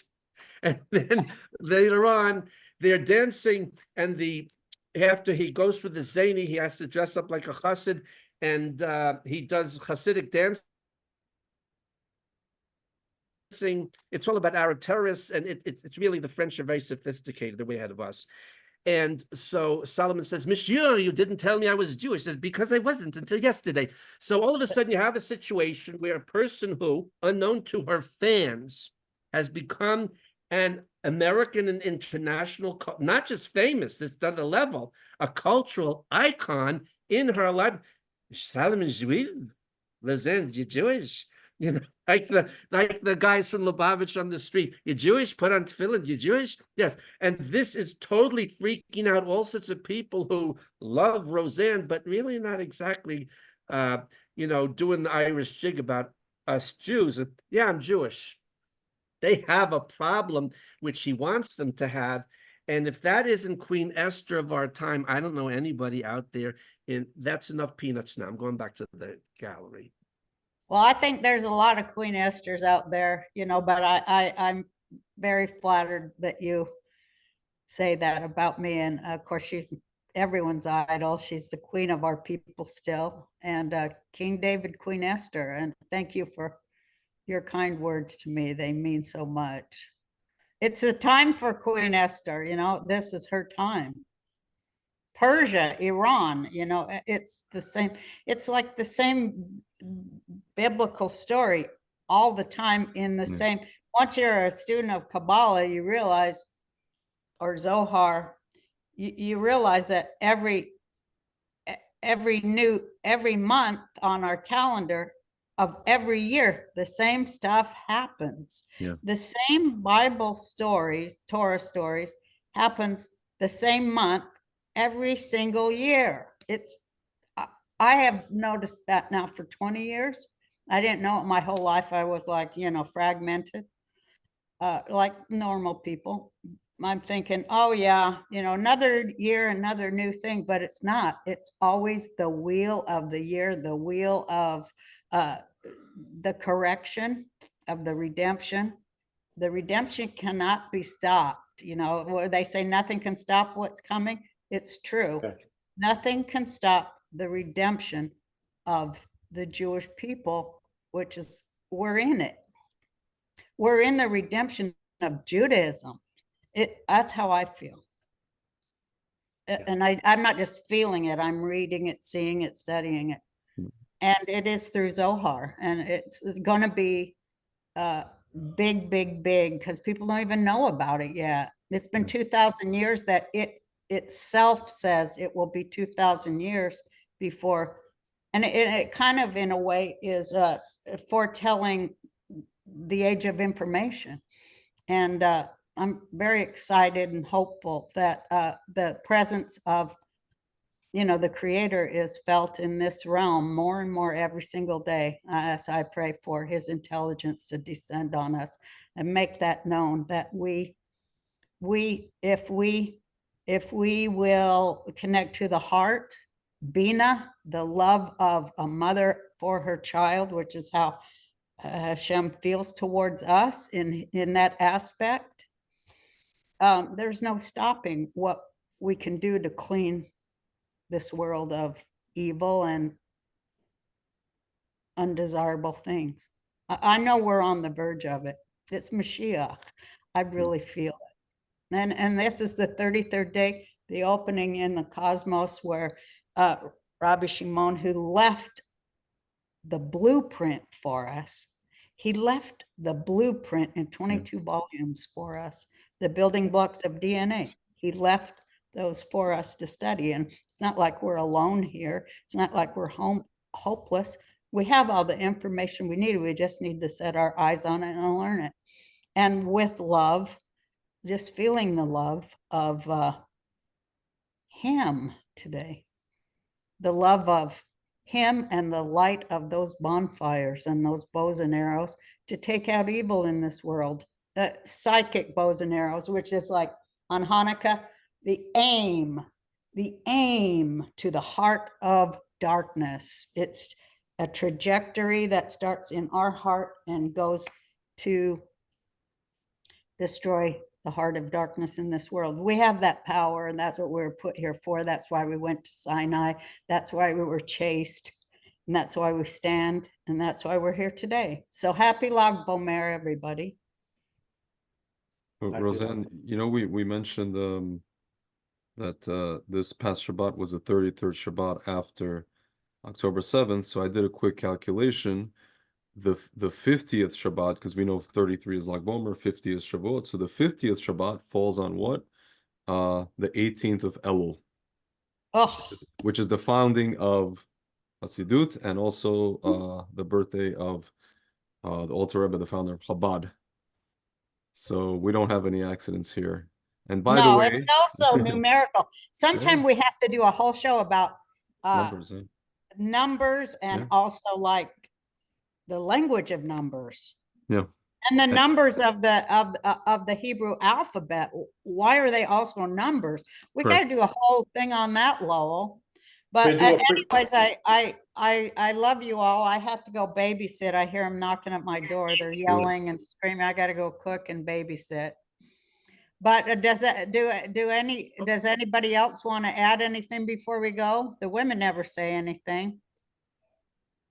I just want to say thank you, thank you, thank you. This has been wonderful, wonderful information for me. I would love to just sit and talk to you, Roseanne, sometime, because it's hard to do it. I'm going to start a new Rumble channel where we talk about this stuff, and I can talk to people about this stuff. So watch for that. I'm going to do a live rumble to talk about, lofty things with people, because I want to talk to people too. And Great. I learn a lot when I talk to people. I love it. I learned a lot today. Thank you, Frank, for what you contributed too. It's really great. Thanks, everybody. Thank you, guys. And Thanks, Roseanne. congrats on your cartoon, by the way. Oh yeah, that was something else. It's been fun. Thank you. So Roseanne has to go take care of her grandkids, and I have to go take care of my grandkids. And Frank and Tzvi are too young to have grandkids, but they'll get there. Yeah. If they're lucky. All right, so long, Roseanne. Thanks a lot. Bye-bye. Thank you so Lag much. BaOmer Sameach. Bye. Lag Sameach. Thank you. Okay, so Frank, Tzvi, you want to I keep recording now, or we could stop recording in case people want to make comments or ask questions without being recorded. For myself, I mean, you can keep recording your session. I mean, there's a lot to, as she herself said, there's a lot to talk about. One thing leads to the other. It only has beginnings, it doesn't have endings.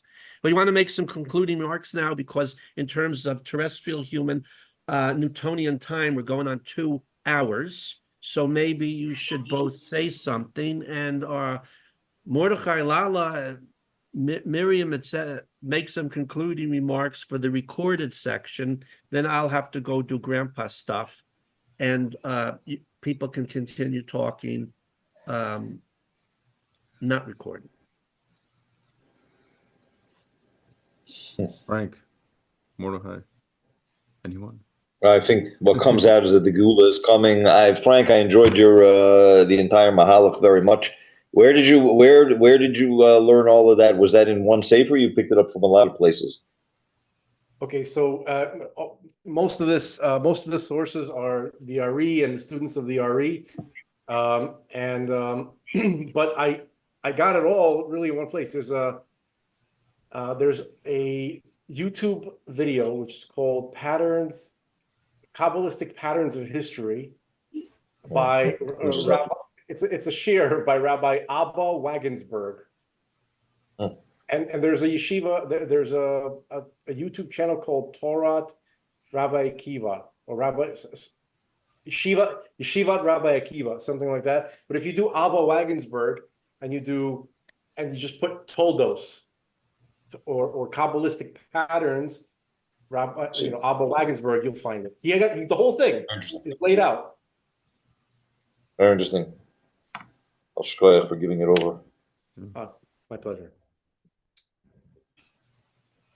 So I gotta go, but I wanted to, for anybody interested, Roseanne had a question. She's like, well, why the 33rd day? And I have an informed speculation. So if anybody does listen to this, take it with a grain of salt. Okay, this comes from me. So I'll try to do it quickly. So 33 is the number of Havaya as it expresses itself mercifully in a slightly hidden way.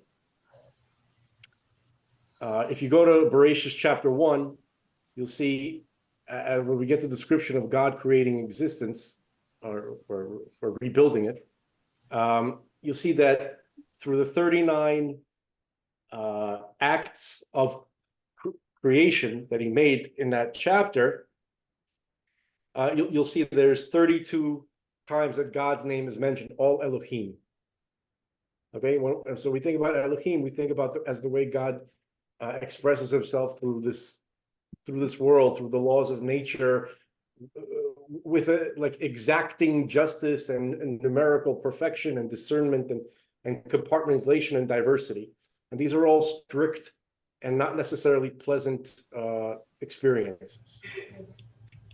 But the 33rd time that God's name is mentioned is Yud in the Torah, is Yud He Vav He. The 33rd time that God's name is mentioned is Yud He Vav He, but it's not mentioned explicitly. It's mentioned in Rosh Tevot, which is Yom Hashishi, Vayikulu Hashemayim, right? If you take the first letters of each one of those words, which, by the way, Yom Hashishi is the last two words of chapter 1, right? And then Yom Hashishi, Vayikulu Hashemayim, and Vayikulu Hashemayim are the first two words of chapter 2, right? So right in the beginning of those letters, the code of the first letters, right? God's name is mentioned, and not just any of God's names, the name of God which expresses mercy in the world, specifically the name of God that's associated with mercy. Okay, to temper all the strictness and exactitude of that the name Elohim is attached to. Okay, so now the Zohar, right, is the tree of life, the merciful tree of life, and it's also interesting that it itself represents mercy because it's responsible for the bringing of Mashiach. Frank, we're getting into a whole nother lecture here, which should be recorded. Roseanne, I have 5 more. There's 5 more words to finish the whole concept. Go ahead. So the Zohar is the tree of life, which brings Mashiach, and that's the ultimate mercy. And it's also slightly hidden. So there's this slightly, it's not a revealed text. You got to work on it, but it's there, the mercy, and it'll bring Mashiach. And it has that connection between the slightly hidden revelation of God through Havaya in His creation and the Zohar. So, Tzvi, you want to make some concluding remarks? And then I'll make my concluding remarks. Without getting into a lecture about it, I looked up 32. That took 4 minutes, by the way. I counted. Okay. I looked up 32, and 32 is so you have the 10 Sefirot, and then you have the 22 connections. You know, each permutation, 22 letters, and 22 plus 10 equals 32. And then if you add 1, you have Hashem. For Hashem, you have 33. That's all I got. That's a whole video in and of itself. I'm going to give my concluding remarks. So for our live studio audience and our viewers and listeners, when this will be up on various internet platforms, we want to thank Our Lady Roseanne.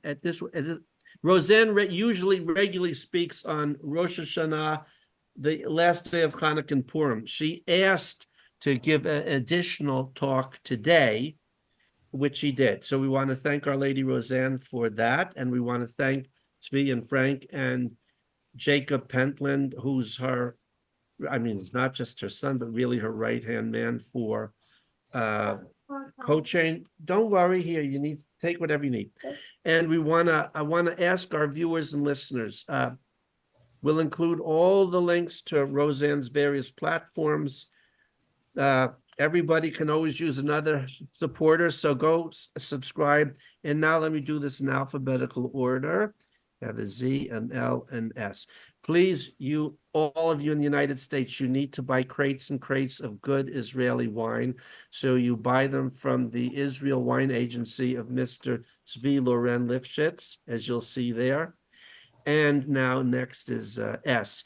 And Mordechai is setting up from scratch. That's very difficult to set something up from nothing. A global eyewitness news and Jewish home news. And I'm asking people out there, you got to help put pesos in the pushka to get that airborne. And Mordechai will be posting platforms where people can do that. There are really a lot of platforms. You have to check them out. Sometimes there's problems. They take a big percent. You really have to check them out. But there are good platforms out there, even something as simple as Western Union. There are all sorts of ways you can send Mordechai money to rebuild from scratch these wonderful platforms for general information and Jewish information.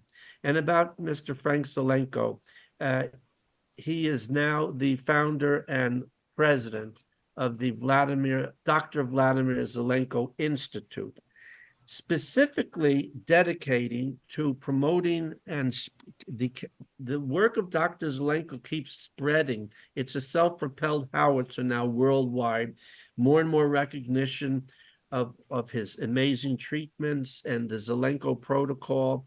So the purpose of the Institute is to keep making people more and more aware of that, but specifically of Dr. Zelenko as an Eastern European, Ashkenazi, American Jewish immigrant success story, a religious Hasidic Jew from Kiev, not a closet Christian, because well, Frank already saw it. Took me a while till the light went on. I said, wait a minute, what's going on here?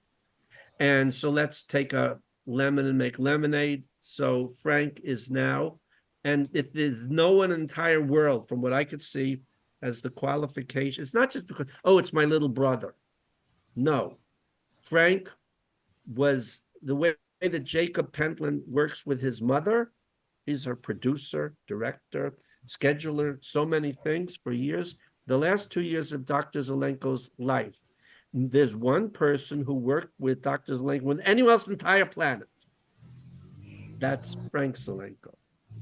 So to keep the memory alive, not just the memory, it's a living memory, it's living. It's living those planting seeds in the garden of ideas, not just ideas, but in your personal home pharmacy that will be the different life and death and can deal with not just, what is it, single strand? How is it, Frank? What's the Rosetta Stone here? That the zinc and the hydroxychloroquine, ivermectin are good, not just for COVID, but for like hundreds of different single strand RNA viruses. Thank you. And so it's really, and that's the powers that be are really afraid of this because it's really breaking their rice bowl and may be broken 1,000 times today. And the people be liberated from their tyranny all over the world. I remember your brother once saying he got a letter from a village in Afghanistan, probably Pathans. Thank you, you saved our village. We didn't take those injections. It was actually Papua New Guinea, but Afghanistan too. Yeah, I know there was many places in the world, but I remember Afghanistan because, you know, my special, and no disrespect to the New Guineans, but because of the Pathans in Afghanistan and Pakistan, and they're living up there in their mountains. And someone wrote a letter. I don't know if it was an email message or was a letter with a stamp, or it got sent on a donkey, but it got to your brother. And your brother would talk about this repeatedly. It made him feel so good. So please support the work of Mordechai and Frank and Tzvi. And we will, shalom from New Jersey and Florida, somewhere in Samaria and Jerusalem. And we will see you all soon on other programs. Okay, I stopped the recording.